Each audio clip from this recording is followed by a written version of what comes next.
Buenas noches, queridos amigos de EBTV. Bienvenidos a una nueva edición de Rompecabezas. Soy Carolina Jaime Branger y estoy transmitiendo desde Barcelona, España. Mi invitado de esta noche es el periodista Xavi Allén, autor de este libro, Planeta Nobel, Conversaciones con 30 escritores laureados por la Academia Sueca. Xavi, bienvenido. De verdad que para mí es un honor que me hayas concedido esta entrevista. Fui a la presentación de tu libro y además que para mí como entrevistadora, entrevistar a alguien que ha logrado entrevistar a 30 premios Nobel es realmente un sueño hecho realidad. No, es un honor para mí y un placer estar aquí en tu programa. No, encantadísima. Y bueno, y tenemos un público hispanohablante muy grande porque estamos saliendo al aire en Miami, Florida. Y este programa queda colgado en YouTube, así que mucha gente lo va a poder ver. Y pues la primera pregunta, yo creo que se cae de madura, como decimos en Venezuela, ¿cómo un joven periodista consigue entrevistar a 30 ganadores del premio Nobel? Claro, pues un poco fue pues, uno detrás de otro. Hace 20 años cuando empecé, Pero hace realmente 20 años era eras más mucho más joven, sí, joven. sí, exacto.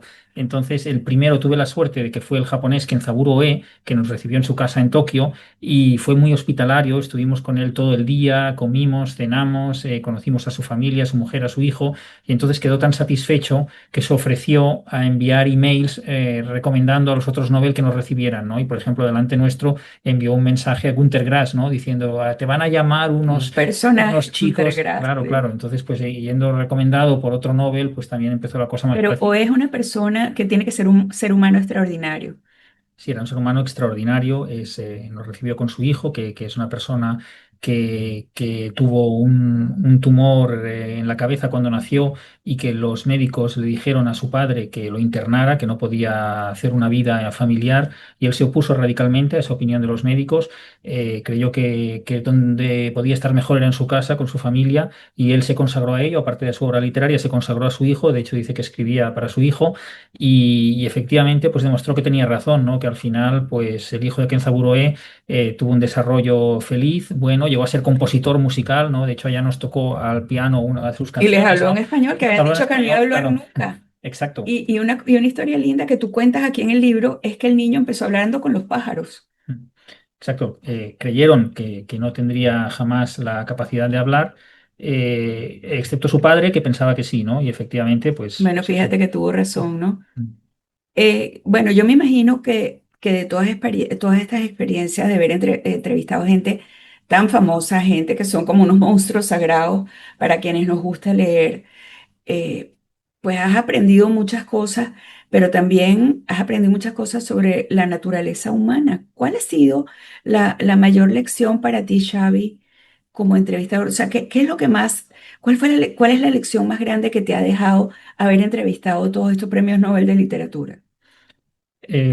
A mí lo que más me ha sorprendido es que todos ellos tenían en común el sacrificio de todo aquello que pudiera estorbar o obstaculizar su vocación literaria, ¿no? Entonces, ellos han pagado su precio por ser grandes escritores, ¿no? Y no les ha importado pagarlo, ¿eh? En algunos casos, pues ha sido el precio, la inestabilidad económica, ¿no? Porque han dejado trabajos seguros para poder dedicarse a escribir. En otros sitios ha sido pues la inestabilidad familiar porque no podían dedicar todo el tiempo necesario pues a tener una vida de familia. En otros casos pues no ha sido así, sino que lo han podido compatibilizar. Pero en cualquiera de ellos, de los 30 escritores, se puede decir que no han tenido un camino fácil para consagrarse a la vocación literaria y que lo han puesto por encima de todo, ¿no? Entonces eso pues a la vez es maravilloso porque nos ha permitido a los lectores pues tener todos esos libros fantásticos, ¿no? Y por otra parte, claro, pues a veces su entorno más familiar o más personal, pues lo ve de manera diferente. Hubieran preferido no Que tener no un fuera tan genio, claro, famoso, sí. y haberlo tenido más cerca. Bueno, Sí. pero una cosa por otra, ¿no? Porque eso también lo ves, por ejemplo, con los atletas de alto Claro, es rendimiento. O una...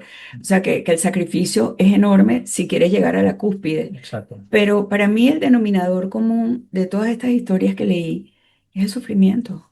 El sufrimiento. Bueno, me dice Vargas Llosa que ningún gran escritor es feliz.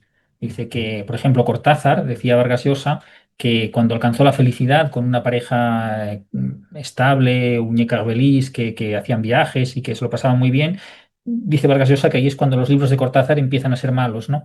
Porque entonces es curioso, ¿no? Porque en su caso, pues él siempre, digamos que ha tenido grandes contradicciones, grandes sufrimientos o penalidades, ¿no?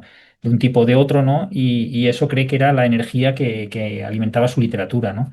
Eh, no es necesariamente así en todos los casos, pero sí que es verdad que todos tienen una empatía muy grande hacia los débiles, hacia los que sufren. En algunos casos, pues son ellos los que han sufrido y en otros, pues se han acercado a los que lo hacían, ¿no? Porque en el fondo la literatura, una de las características que tiene, al menos en los ganadores del premio Nobel, es que da voz a gente que no tenían voz, ¿no? Y Y muchos lo dicen, yo quiero ser la voz de los que no tienen voz. exacto.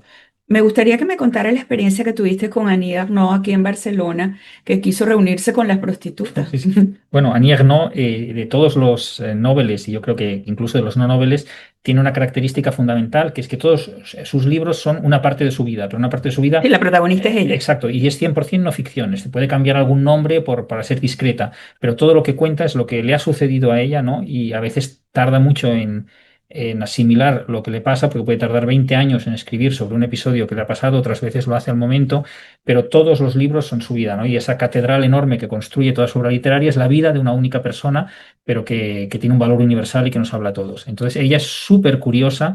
Ella cuando va a un sitio, más que hablar, lo que le gusta es preguntar, conocer a la gente, a las mujeres, A ¿no? las De mujeres todas las sobre clases todo. sociales. Claro, porque ella ha sido la Mm. voz de las mujeres que no tienen voz Exacto, pues, y ha pero hablado de temas que han sido tabú para las mujeres toda la claro, vida. Ha hablado de violaciones, ha hablado de aborto, ha hablado de todas esas cosas que le han pasado a ella, incesto. sí.